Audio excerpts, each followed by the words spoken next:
अनपढ़ों का ससुराल। सपना की शादी एक बहुत अच्छे घर में होती है, पर अफसोस सपना के ससुराल में 4-5 पीढ़ी तक कोई पढ़ा लिखा नहीं था। एक तरह से सपना का पूरा ससुराल अनपढ़ था और सपना पढ़ी लिखी। और सपना इस बात से बिल्कुल अनजान थी। ऐसे ही एक दिन सपना के ससुर सपना के हाथों में न्यूज़पेपर देकर उससे कहते हैं, बहू, मैंने आज से ही घर में न्यूज़पेपर लगवाया है। अरे वाह पापा, घर में पढ़ी लिखी बहू क्या आ गई। आपने उसके बारे में सोचना भी शुरू कर दिया और न्यूज़पेपर लगवा लिया। अरे गुड़िया बेटा, ये अखबार तो मैंने अपने लिए लगवाया है। मुझे पढ़ना लिखना आता नहीं, पर बहू है ना, मुझे रोज़ सुबह न्यूज़ पढ़कर सुनाएगी। क्या बहू? हाँ पिताजी, क्यों नहीं। सपना इस बात से अनजान थी कि उसका पूरा ससुराल अनपढ़ है। उसे लगता था कि शायद उसके सास ससुर ही अनपढ़ हैं। अब ऐसे ही एक दिन सपना घर के कामों में व्यस्त होती है, तभी कमल सपना को आवाज़ लगाते हैं, बहू, न्यूज़पेपर आ गया है, अब जल्दी से आज का न्यूज़ पढ़कर सुना दे बेटा। गुड़िया, मैं रोटी बना रही हूँ, पिताजी हॉल में मेरा इंतज़ार कर रहे हैं। अब तुम एक काम करो ना, आज पिताजी को तुम न्यूज़पेपर पढ़कर सुना दो। भाभी, अगर मुझे पढ़ना लिखना आता तो पापा आपको थोड़ी ना न्यूज़पेपर पढ़ने के लिए कहते। लगता है भैया ने आपको अब तक बताया नहीं। हमारे घर में पिछले 4-5 पीढ़ी से कोई पढ़ा लिखा नहीं है। हमारा तो पूरा खानदान ही अनपढ़ है। गुड़िया, क्या मजाक कर रही हो। अच्छा चलो, मैं मान लेती हूँ कि तुम माँ और पिताजी पढ़े लिखे नहीं हैं, पर अपने भैया के लिए तो ऐसा मत बोलो।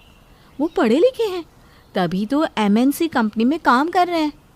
भाभी, गलतफहमी से बाहर निकलिए। और रही भैया की बात, तो हाँ, भैया एमएनसी कंपनी में काम करते हैं, पर वो वहाँ कंप्यूटर पर नहीं बल्कि बाहर धूप में गेट के बाहर चौकीदारी का काम करते हैं। पर देखिए, हमारे पास ना पैसों की कमी नहीं है, क्योंकि हमारी बहुत सारी खानदानी ज़मीन जो है। इतना बोलकर गुड़िया वहाँ से चली जाती है।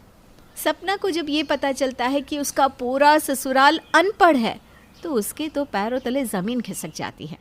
और रात को जब सपना का पति रोहित घर आता है, तो सपना गुस्से में उससे कहती है, आपने और आपके पूरे परिवार ने मुझे धोखा दिया। अगर मुझे पता होता कि मेरा पूरा ससुराल पिछले 4-5 पीढ़ी से अनपढ़ है, तो मैं ऐसे अनपढ़ घर में कभी शादी नहीं करती।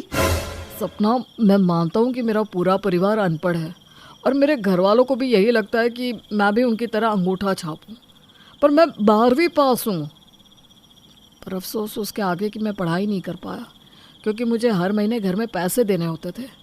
इसलिए मुझे अपनी पढ़ाई छोड़कर चौकीदारी का काम करना पड़ा, और मैंने ये पढ़ाई भी घर वालों से छुपा कर करी है। दूसरे शहर जा रहा हूँ काम करने, ये बहाना दिया था घर पर। अरे पर क्यों आपने आगे की पढ़ाई नहीं करी? अगर आपने आगे की पढ़ाई कर ली होती तो आज आप इतनी बड़ी कंपनी में चौकीदार नहीं बल्कि मैनेजर होते। क्योंकि मेरे घर वाले पढ़ाई के खिलाफ है। उनके हिसाब से पढ़ाई लिखाई में कुछ नहीं रखा। अगर ऐसी बात है तो अब मैं आपको आगे की पढ़ाई करवाऊंगी। मैं भी देखती हूँ मेरे पति को पढ़ने लिखने से कौन रोकता है। आने वाली पीढ़ी अब अनपढ़ नहीं रहेगी। सपना ठान लेती है कि वो अपने 12th पास पति को आगे की पढ़ाई करवाएगी और उसका करियर बनवाएगी। इसीलिए अगली ही सुबह जब सब खाने की टेबल पर साथ में बैठे थे, तो सपना इस बारे में अपने ससुराल वालों से बात करती है। मुझे पता चल चुका है कि मेरा पूरा ससुराल अनपढ़ है। मैं नहीं चाहती कि हमारी आने वाली पीढ़ी भी अनपढ़ हो। मैं पढ़ी लिखी हूँ, इसलिए मैं चाहती हूँ कि मेरा पति भी पढ़े लिखे और चौकीदारी का काम ना करके कोई अच्छी नौकरी करे। सुनिए जी, बहू बिल्कुल सही कह रही है। हम अमीर हैं, पैसों की भी कमी नहीं है, पर फिर भी हमारा बेटा चौकीदारी का काम करता है, ये मुझे बिल्कुल पसंद नहीं। सही कह रही हो तुम। कुछ लोगों ने मुझसे भी रोहित के बारे में कुछ ऐसी बातें कही जो सुनकर मुझे बिल्कुल अच्छा नहीं लगा। इसलिए मैंने सोच लिया है कि अब मेरा बेटा चौकीदारी का काम नहीं करेगा, बल्कि मेरे साथ दुकान पर बैठेगा। अरे हमारी खुद की इतनी बड़ी दुकान है। अब कैसी बात कर रहे हैं? मैं यहाँ रोहित जी के आगे की पढ़ाई की बात कर रही हूँ और आप लोग हैं जो उन्हें दुकान पर बिठाना चाहते हैं। भाभी, माँ और पापा सही तो कह रहे हैं। भैया आप पढ़ लिख कर क्या करेंगे? अच्छा यही है कि वो पापा के साथ दुकान पर बैठ जाए। माफ़ करना गुड़िया, पर तुमने खुद ने तो पढ़ाई लिखाई की नहीं, इसलिए तुम्हें नहीं पता कि इंसान का शिक्षित होना कितना ज़रूरी है। मैंने कह दिया ना, रोहित जी पढ़ाई करेंगे तो मतलब पढ़ाई करेंगे।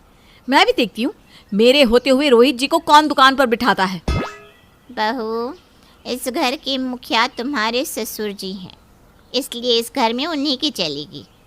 रोहित बेटा, कल जाकर ऑफिस में कह देना कि अब तुम चौकीदारी की नौकरी नहीं करोगे, बल्कि अपने पापा के साथ दुकान पर बैठोगे। इतना बोलकर सपना की सास और पूरा परिवार सपना से नाराज़ होकर वहाँ से चला जाता है। क्योंकि रोहित ने भी अपने घर वालों के सामने अपने लिए आवाज़ नहीं उठाई थी, इसलिए सपना को अपने पति पर बहुत गुस्सा आता है। वो रोहित पर भड़कने लगती है। रोहित, ये सब क्या है? मैं आपके लिए घर वालों से लड़ रही हूँ ताकि आप आगे की पढ़ाई कर सको और अपने पैरों पर खड़े हो सको। पर आप हैं जो गूंगे बनकर खड़े थे। आपको भी अब अपने माँ बाप के खिलाफ जाना होगा, तभी आप कुछ कर सकते हैं।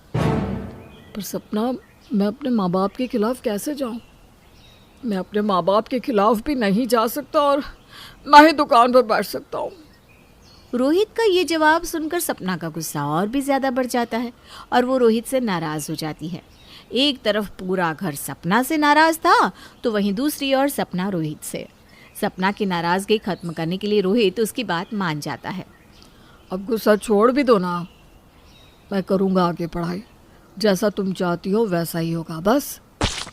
तो जाकर घर वालों से कह दो कि आप दुकान पर नहीं बैठोगे और आगे की पढ़ाई करोगे। सपना के कहने पर रोहित पहली बार अपने घर वालों के खिलाफ जाता है और अपने घर वालों को अपना फैसला सुना देता है। माँ पापा, आप लोगों से छुप कर मैंने जैसे तैसे 12th तो पास कर ली, पर मैं 12th के आगे नहीं पढ़ पाया। मैं इतने बड़ी कंपनी में एक चौकीदार का काम कर रहा हूँ और अब वो काम छोड़कर मुझे दुकान पर नहीं बैठना। मुझे आगे की पढ़ाई पूरी करके अपना करियर बनाना है। रोहित बेटा, तेरा दिमाग तो ठीक है, तू अपने माँ बाप के फैसले के खिलाफ जा रहा है। अरे हम तेरे माँ बाप हैं, तेरा बुरा नहीं चाहते।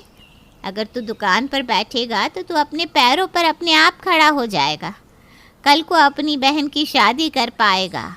पढ़ाई लिखाई में कुछ नहीं रखा बेटा। अरे पढ़े लिखे लोग तो बेरोजगार बैठे हैं। मैं जानता हूँ पढ़े लिखे लोग बेरोजगार हैं, पर सारे नहीं। और वैसे भी आप सिर्फ दुकान पर बैठकर कमाई कर रहे हैं, पर पढ़ने लिखने के बाद मैं अपनी इस दुकान को बिजनेस में बदलना चाहता हूँ और आसमान की ऊंचाई तक पहुँचना चाहता हूँ। इसके लिए मेरा पढ़ा लिखा होना ज़रूरी है। अब मान भी जाइए ना, कितना अच्छा लगेगा आप लोगों को भी जब आप गर्व से कहेंगे कि आपके बेटे बहू दोनों पढ़े लिखे हैं। गलती कर दी हमने इस घर में पढ़ी लिखी बहू लाकर, और उससे भी बड़ी गलती हमने अपने बेटे पर विश्वास करके कर दी।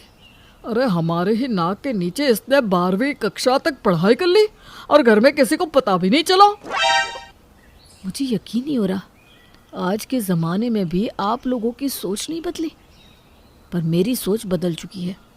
छोड़ दीजिए, हमारे बेटे ने फैसला कर लिया है, अब वो हमारी नहीं सुनेगा। रोहित और सपना की जिद के आगे घर वालों को झुकना पड़ता है और सपना अपने पति की आगे की पढ़ाई पूरी करवाती है। पढ़ाई पूरी होने के बाद रोहित अपनी ही दुकान में बैठकर अपनी छोटी सी दुकान को बड़ी करता है, जहां रोहित अब दुकान में अकेले नहीं होता बल्कि अपने दुकान में कुछ लोगों को रोजगार देता है। और ये देखकर कमल की सोच भी बदल जाती है।